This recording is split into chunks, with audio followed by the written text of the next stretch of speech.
வாங்க, தமிழ் கவிதைகளை படிக்கும்போது எப்படி ஒரு சின்ன ஒப்பீடு ஒரு வரிக்கு அவ்வளவு உயிர் கொடுக்குதுன்னு நம்ம யோசிச்சிருக்கோமா? ஒரு எளிய ஒப்பீடு எப்படி ஒரு ஆழமான உணர்ச்சியை நமக்குள்ள கொண்டு வருது? வாங்க, இந்த ஒப்பீட்டு கலைக்கு பின்னாடி இருக்கிற சூத்திரத்தை நம்ம சேர்ந்து அலசி பார்க்கலாம். இந்த வரிய கொஞ்சம் கவனிச்சு பாருங்க. மாரியன்ன வன்கை, அதாவது மழை மாதிரி வாரி வழங்குற கை. ஆடடா, எவ்ளோ அழகான, எவ்ளோ சக்தி வாய்ந்த ஒரு வரி இல்லையா? இது ஒரு நல்ல கேள்விதானே. ஒரு கைய போய் எதுக்கு மேகத்தோட ஒப்பிடணும்? அப்படி ஒப்பிடுறதுனால கவிஞர் என்ன சொல்ல வர்றாரு? இந்த மாதிரி ஒப்பீடுகளுக்கு பின்னாடி இருக்கிற ரகசியத்தை கண்டுபிடிக்க போற ஒரு பயணம் தான் இது. சரி, வாங்க இத பத்தி இன்னும் ஆழமா பார்க்கலாம். முதல்ல உவமைனா என்னன்னு ஆரம்பிச்சு அதோட 4 தூண்கள் என்ன, அதோட நோக்கங்கள் என்ன, ஏன் அதோட முடிவே இல்லாத உலகத்துக்குள்ளேயும் ஒரு பயணம் போக போறோம். இதுதான் நம்மளோட ரூட் மேப். முதல்ல நம்ம பார்க்க போறது கவிதையோட உயிர்நாடின்னே சொல்லப்படுற இந்த உவமை பத்தி தான். ரொம்ப சிம்பிளா சொல்லணும்னா அதுதான் உவமை அணி. நமக்கு நல்லா தெரிஞ்ச ஒரு விஷயத்த வச்சு நாம விளக்க நினைக்கிற இன்னொரு விஷயத்த ரொம்ப அழகா தெளிவா சொல்றது. இதுதான் அதோட அடிப்படை. அடுத்து இந்த உவமை எப்படி வேலை செய்யுதுன்னு பார்க்கலாம். அதாவது ஒவ்வொரு உவமையும் ஒரு 4 முக்கியமான தூண்கள் மேலதான் நிக்குது. அது என்னன்னு இப்ப பாப்போம். முதல் தூண் உவமேயம். இது ரொம்ப சிம்பிள். கவிஞர் எதை பத்தி பேச நினைக்கிறாரோ, எது நம்ம கதையோட ஹீரோவோ அதுதான் உவமேயம். நம்மளோட அந்த முதல் உதாரணத்துக்கே வருவோமே, மாரி அன்ன வன்கை. இதுல கவிஞர் எதை வர்ணிக்கிறார்? அந்த வன்கையத்தான், அதாவது கொடையுள்ள கைய. அப்போ இங்க வன்கைதான் உவமேயம்.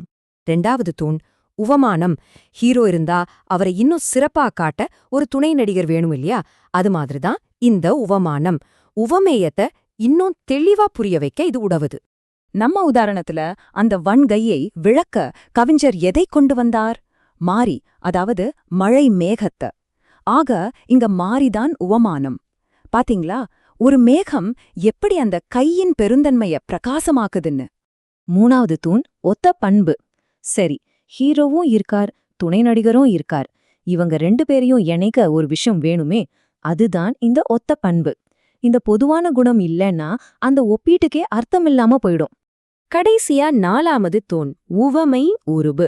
போல, அன்ன, மான, மாதிரி, இந்த மாதிரி வார்த்தைகள் தான். இதுதான் அந்த உவமேயத்தையும் உவமானத்தையும் ஒன்னா சேர்த்து ஒட்ட வைக்கிற பச மாதிரி.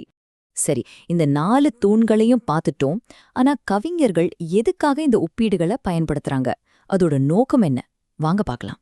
பொதுவா 3 முக்கியமான காரணங்கள் இருக்கு.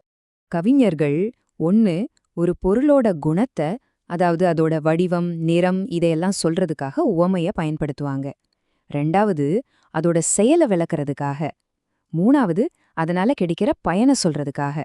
இதத்தான் பண்பு, தொழில், பயன்னு சொல்றாங்க. இப்போ இந்த அட்டவணைய பாருங்க, ரொம்ப அழகா புரியும். பண்புக்கு உதாரணம் பவளத்தன்ன மேனி, அதாவது பவளம் மாதிரி ஒரு உடல். இங்க நிறத்தை ஒப்பிடுறாங்க. தொழிலுக்கு அரிமா அன்ன துப்பின் திருமாவளவன், அதாவது சிங்கத்தோட வலிமை கொண்ட அரசன். இங்க சிங்கத்தோட செயல், அதோட வலிமைதான் ஒப்பீடு. கடைசியா பயன். இதுக்கு நம்மளோட ஃபேவரட் உதாரணமே இருக்கு. மாரி அன்ன வன்கை. எந்த பிரதிபலனோ எதிர்பார்க்காம கொடுக்கிற மழையோட பயனை கையின் கொடைத்தன்மைக்கு ஒப்பிடுறாங்க.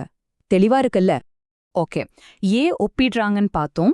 இப்போ எப்படி ஒப்பிடுறாங்க, அதாவது அதோட வெவ்வேறு கட்டமைப்புகள் என்னன்னு பார்க்கலாம். உவமையில சுவாரஸ்யமான கட்டமைப்புகள் இருக்கு. தமிழ் இலக்கணம் இத 4 விதமா பிரிக்குது. ஒன்னோட ஒன்னு ஒப்பிடுறது, ஒரு பொருளை பல பொருள்களோட ஒப்பிடுறது, பல பொருள்களை பல பொருள்களோட, கடைசியா பல பொருள்களை ஒரே ஒரு பொருளோட. இப்படி பல வழிகள்ல ஒப்பிடலாம். இதுக்கு ஒரு சிம்பிளான உதாரணம் பாப்போமே. செவ்வான் அன்னமேனி. அந்திவானம் மாதிரி ஒரு உடல். இங்க ஒரு வானம், ஒரு உடல். சிம்பிள், ஒன்னுக்கு ஒன்னு. இதுதான் நாம அதிகம் பாக்குற வகை. சரி, நாம இப்ப பார்த்து இந்த 3 நோக்கங்கள், 4 வகைகள் எல்லாம் ஒரு ஆரம்பம் தாங்க. உவமையோட உலகம் ரொம்ப பெருசு. பார்க்க தயாரா? இங்க பாருங்க, விரி உவமை, தொகை உவமைன்னு ஆரம்பிச்சு அடேங்கப்பா குறைஞ்சது 23 வகையான உவமைகளை நம்ம முன்னோர்கள் பிரிச்சு வச்சிருக்காங்க. நினைச்சு பாருங்க, ஒருத்தரை புகழ்றதுக்கு ஒரு உவமை, அவரை மறைமுகமா விமர்சனம் பண்றதுக்கு இன்னொரு உவமைன்னு ஒவ்வொரு நுணுக்கத்துக்கும் ஒரு வகை இருந்திருக்கு. இது ஏதோ மனப்பாடம் பண்றதுக்கான ஒரு லிஸ்ட் மட்டும் இல்ல. நம்ம மொழி எவ்ளோ ஆழமானது, எவ்ளோ நுணுக்கமா ஒரு விஷயத்தை அலசி ஆராய்ஞ்சிருக்காங்கன்றதுக்கு இது ஒரு பெரிய சாட்சி. ஒவ்வொரு உணர்ச்சிக்கும் ஒரு ஒப்பீட்டு முறைய நம்ம முன்னோர்கள் வகுத்து வச்சிருக்காங்க. ஆக மொத்தத்துல நாம புரிஞ்சுக்க வேண்டியது என்னன்னா, உவமை அணிங்கிறது வெறும் ஒரு அலங்கார வார்த்தை கிடையாது. அது ஒரு கவிதையோட உணர்ச்சியையும் அழகையும் அது சொல்ல வர்ற கருத்தையும் மிக துல்லியமா கொண்டு போய் சேர்க்கிற ஒரு சக்தி வாய்ந்த கருவி. சரி, இப்போ உங்களுக்கு உவமையோட கட்டமைப்பெல்லாம் தெரியும். ஒரு நிமிஷம் யோசிச்சு பாருங்க, நீங்க உங்க அன்றாட வாழ்க்கையில என்னென்ன உவமைகளை பயன்படுத்துறீங்க.